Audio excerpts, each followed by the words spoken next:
দেড় বছর আগে আমার ওয়েট ছিল 85 কেজি। তো আমি ভিডিও দেখে দেখে ফলো করতে করতে এখন আমার ওয়েট হচ্ছে 53 কেজি।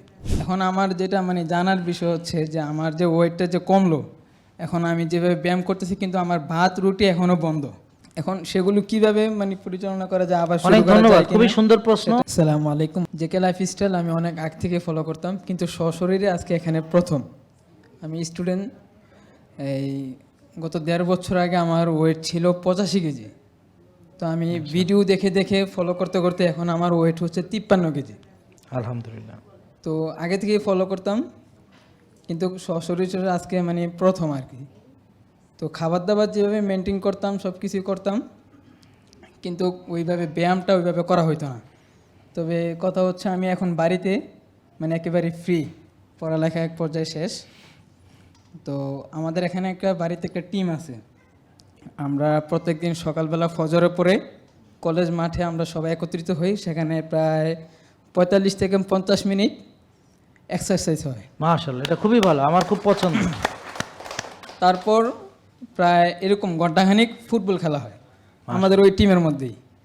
ফুটবলের পরে তারপর আমরা যার যার কাজে চলে যাই। আর এখন আমার যেটা জানার বিষয় হচ্ছে যে আমার যে ওয়েটটা যে কমলো, এখন আমি যেভাবে ব্যায়াম করতেছি কিন্তু আমার ভাত রুটি এখনও বন্ধ। দুধ, তারপরে চিনি জাতীয় যত খাবার আছে সবগুলো এখনও বন্ধ। এখন সেগুলো কিভাবে পরিচালনা করা যায়, আবার অনেক শুরু করা ধন্যবাদ, যায় কিনা? খুবই সুন্দর প্রশ্ন। সেটা- এখানে উনি অনেকগুলো প্রশ্ন করেছেন, একটা একটা করে উত্তর দিতে হবে। 1 নম্বর প্রশ্ন, যে ওনার ওজন, যে ওজনে উনি ভালো ফিল করে এটাই পারফেক্ট ওজন। যে ওজনে মানুষ সুস্থ থাকে, এনার্জেটিক থাকে, সেটাই তার জন্য পারফেক্ট। কয় কেজি, এটা পালাপোড়েন দিয়ে মানুষের সুস্থতা নির্ধারণ করা সম্ভব। নিক্তি দিয়ে মানুষ হিসাব করে মাইপা, ক্যালোরি মাইপা এসব খাওয়া, এগুলো ফালতু জিনিস, এগুলো পৃথিবীতে কোনোদিন ছিল না। মনে থাকবে কথাটা? যে যাই বলুক মনে রাখবেন যে এগুলো ফালতু কথা। কোনো দিন কেউ পালা পড়েন দিয়ে মাইপা খায় নাই, বুঝলেন কথা? আপনি ক্যালোরি, কত ক্যালোরি খাচ্ছেন, ক্যালোরি বলে হিসাব করবে, আপনি খাবেন না ক্যালোরির হিসাব করবেন, এগুলো ফালতু জিনিস, বাদ দেন। আমরা কি করব ওনার জন্যে, উনি যদি এই ওজনে ভালো ফিল করেন, ইটস ফাইন, ফ্যানটা আমার কোনো প্রবলেম নেই, ওকে। এখন যে যারা তাকে 85 কেজি দেখছে তাদের কাছে তারা শুকনা মনে হইতেই পারে, সে দেখছে হাতি হয়ে গেছে ইন্দুর, হলে তো হবে না। না, অবশ্যই বিষয়টা হচ্ছে তো এখন আরো তার চোখে তো তাকে মনে হবে নেংটি ইঁদুর হয়েছে, হ্যাঁ, হাতি থেকে। তাহলে ওটা তো তার কাছে খারাপ লাগবে, এটা তো তার চোখের সমস্যা। এত বড় দেখছে, এখন এতটুকু দেখছে, এটা তার প্রবলেম, যে দেখছে তার প্রবলেম। আমি ওরে দেখি নাই, অতএব আমার কাছে তাকে ভালোই লাগতেছে, স্লিম ফিট লাগতেছে, ভালো লাগে, আলহামদুলিল্লাহ। কি ভালো লাগছে না? আলহামদুলিল্লাহ। বাট ও যদি চায় যে না আমাকে আর একটু সুন্দর দেখতে হইতে হবে, তখন সে অবশ্যই ফুটবল খেলোয়াড়দের মতো শুকনাই থাকবে। কারণ ফুটবল হচ্ছে এমন একটা খেলা যেখানে অত্যন্ত দৌড়াদৌড়ি করতে হয়, এবং শরীর যত পাতলা সে খেলোয়াড় হিসেবে তত ভালো হবে। তবে হ্যাঁ, এখন ক্রিস্টিয়ানো রোনালদো ওরা কি করতেছে, পায়ের ব্যায়াম ট্যাম করে পাকে শক্তিশালী করে আরও জোরে লাথি মারতেছে, এবং বল বিদ্যুতের গতিতে চলে যাইতেছে, কেউ দেখতেও পাইতেছে না। হ্যাঁ, তো ওরকম হইতে হলে তাকে মাসেল পায়েরটা বানাইতে হলে তাকে জিমে যাইতে হবে। কথা বুঝতে পারছেন? সে যদি ক্রিস্টিয়ানো রোনালদোর মতো হইতে চায়, বুঝলেন কথা? এখন যখন সে ওই মাসেল বানাইতে যাবে তখন তাকে জিমেও যাইতে হবে, প্লাস তাকে প্রোটিন খাইতে হবে, ভালো মানের প্রোটিন খাইতে হবে, আর 8 ঘন্টা ঘুমাইতে হবে। তখন তার মাসেল হবে, সুন্দর লাগবে, আরও সুন্দর লাগবে, বুঝা গেল? আর উনি যে ভাত খাচ্ছে না, এটা উনি আন্দাজে করতেছে, অর্থাৎ ওনার হয়তো ভাত আরও অনেক আগেই খাওয়ার মতো তার অবস্থা শরীরে চলে আসছে। কীরকম? যেমন সে ওজন কমানোর জন্য ভাত খায় নাই, বা রুটি বা ফল বা দুধ খায় নাই, কারণ আমরা ধরে নিচ্ছি তখন তার হোমায়ার বেশি ছিল, ইনসুলিন বেশি ছিল ইত্যাদি। এখন উনি ওজন কমানো শেষ, ঠিক আছে, এখন তো ওনার ভাত খাওয়া এখন জায়েজ। এখন যদি সে না খায় তাহলে গুনাহ হবে। কেন হবে? কারণ হালালকে হারাম করা যাবে না। তো হালাল এখন তার জন্য উত্তম খাবার, এবং হালাল খাবার তার জন্য এখন কি খেতে হবে। সে যদি না খায় তাহলে তার গুনাহ হইতে পারে। কেন সে খাইলো না? তাহলে হালালকে হারাম করা এবং হারামকে হালাল করা যায় না। এখন স্যার, এবং ভাত যেটা একটা খাবো, হাদিস আছে, রাইস যেটা খাবো সেটা তো হচ্ছে সাদাটা অ্যাভয়েড না আপনি ওই উত্তমটা খাবেন, অর্গানিকটা, ব্ল্যাক রাইস আছে, ওটা নিয়ে পরে আসবো।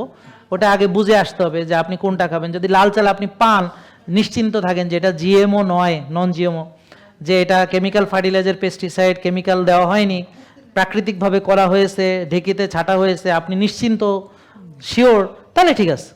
কিন্তু আমি জানি আপনি পাবেন না, তখন আপনাকে আমাদের অর্গানিক চাল আপাতত খেতে হবে, তাতে করে খরচ বেশি হবে না, কারণ এতটুকু খাবেন খরচ হবে না বেশি। ওকে, গেল ওটা পরে। এখন যে আলোচনা করছি, রাসূল সাল্লাল্লাহু আলাইহি ওয়াসাল্লাম একবার মধু খেলেন এবং একজন বিবি তাকে মধু দিলেন, এবং অন্য বিবিরা ষড়যন্ত্র করলো যে সবাই বলল আপনার মুখে খুব দুর্গন্ধ আসতেছে, এবং আসলে দুর্গন্ধ আসতেছিল না, কিন্তু বিবিরা ষড়যন্ত্র করলো যে ওর বাসায় গেল মধু খেলো, তখন খেয়ে সে খুশি হলো, তাহলে আমরা সবাই মিলে তার বিরুদ্ধে ষড়যন্ত্র করলাম, যে আমরা বললাম তাহলে আর উনি ওখানে যাবেন না, মধুও খাবেন না। ব্যাপারটা জানেন তো আপনারা, নাকি জানেন না? তাহলে মহিলাদের ষড়যন্ত্র মহিলারা জানার কথা না, যাই হোক জানছেন, ভালো হয়েছে। তো এখন আল্লাহ তাআলা এটা পছন্দ করলেন না, কারণ নবী যদি হালাল জিনিসকে হারাম মনে করে তাহলে আমরা কি করব? এই জন্যে তিনি এই ব্যাপারে, এত সূক্ষ্ম ব্যাপার, এত একটা সাধারণ ব্যাপারকেও আল্লাহ তাআলা অত্যন্ত গুরুত্ব দিলেন। কোরআনে আয়াত নাজিল হলো, কি সাংঘাতিক ব্যাপার, বুঝলেন কথা? একজন ব্যক্তি আসলো অন্ধ, আর উনি বসে আছেন নেতাদের সাথে, এবং উনি ফিরে তাকালেন না, আল্লাহ কোরআনে আয়াত নাজিল করলেন, কি তুমি লোকটা অন্ধ বলে তার দিকে ফিরে তাকালা না? মানে নবীদের খুবই সূক্ষ্ম বিষয়, যেগুলো গুনার কোনো ধারে কাছেও না, কিন্তু সেগুলোকে আল্লাহ তাআলা এত সুন্দর করে, এত গুরুত্ব দিয়ে উপস্থাপন করেছেন, পবিত্র কোরআনে আয়াত নাজিল করেছেন, আপনি অবাক হবেন। আর আপনারা একেবারে হালাল তৈব খেতে হবে, এত বড় একটা মহা বড় আয়াত কোরআনে অনেকবার আসছে, সেটাকে আপনারা গুরুত্ব দিতেছেন না। অথচ উনি মধু খাবেন না সিদ্ধান্ত নিয়েছে, মধু না খেলে কি গুনাহ হবে? কথা বুঝতে পারছেন? কিন্তু আল্লাহ তাআলা সেটার ব্যাপারে আয়াত নাজিল করেছেন। তার মানে হালালকে হারাম করা যাবে না। এখন আমরা ওকে পরীক্ষা করে যদি দেখি, অবশ্যই দেখব যে তার হুমায়ের ভালো, ইনশাল্লাহ, টিজি ভালো, এইচডিএল ভালো, ইনসুলিন ভালো, সুগার ভালো, তখন আমরা তাকে বলবো আপনি অবশ্যই তৈয়েব ভাত খাবেন। তা আমাদের কাছে তৈয়েব ভাত আছে এইটা, আর যদি আপনি নিজে জোগাড় করতে পারেন সেটা আপনার ব্যাপার, তবে নিশ্চিন্ত হতে হবে। যেমন আমি এটার ব্যাপারে নিশ্চিন্ত, যে আপনাকেও নিশ্চয়তা দিচ্ছি যে ইনশাল্লাহ এটা হলো 100% নন জিএমও, 100% অর্গানিক, এটা ক্লিয়ার। তবে অবশ্যই এটা তাড়াতাড়ি নিয়ে একটা কাচের বয়মের মধ্যে এয়ারটাইট বয়মে রাখবেন, এবং মাঝে মাঝে একটু রোদ্রে টোদ্রে দিবেন, কারণ এই ভাত শেষ হইতে আপনার অনেক দিন লাগবে যদি একা খায়, তো তার আগে এটা নষ্ট হয়ে যাইতে পারে, অর্গানিক জিনিস, বুঝতে পারছেন? এই এরপরে উনি এই অর্গানিক বাকহুইট আছে, অর্গানিক কেনুয়া আছে, তারপরে উনি রুটি খাইতে চাইলে অর্গানিক আটা আছে, স্টিল কার্স অর্গানিক ওটস আছে, তারপরে যে বাকহুইটের আটা আছে, এগুলো অর্গানিক, সার্টিফাইড অর্গানিক। বাংলাদেশে কেউ যদি উৎপাদন করে এবং বলে অর্গানিক, বলবেন সে একটা মিথ্যাবাদী, এটা হতে পারে না, সম্ভব না। আমি কি বোঝাতে পারলাম? অর্গানিক খাওয়ার জন্য বাতাস, পানি, জমি তিনোটা এবং ফসল সব কিছু বিশুদ্ধ দরকার। ওই বিশুদ্ধ অন্তত এই মুহূর্তে হওয়ার কোনো সম্ভাবনা বাংলাদেশে নাই। তবে হ্যাঁ, প্রাকৃতিকটাকেও আমরা অ্যাকসেপ্ট করি, যেটা ন্যাচারালভাবে করা হয়েছে, বাট অর্গানিক বেটার। বাট এখন সবাইকে অর্গানিক খেতে পারবে না, তাহলে বাকিরা কি করবে? প্রাকৃতিক খেতে হবে। এখন যে যেটা পারবে সে সেটা করবে, কিন্তু আমরা কেমিক্যাল মুক্ত থাকার চেষ্টা করব। ক্লিয়ার? তাহলে ওনার উত্তর পেয়ে গেছে। তাহলে ওনাকে ওজন বাড়ানোর জন্য পরামর্শ দেওয়া হলো, জিম করতে হবে, প্লাস ওনাকে এখন ভাত খেতে পারবে কি পারবে না সেটার ব্যাপারেও পরামর্শ দেওয়া হলো। Thank you.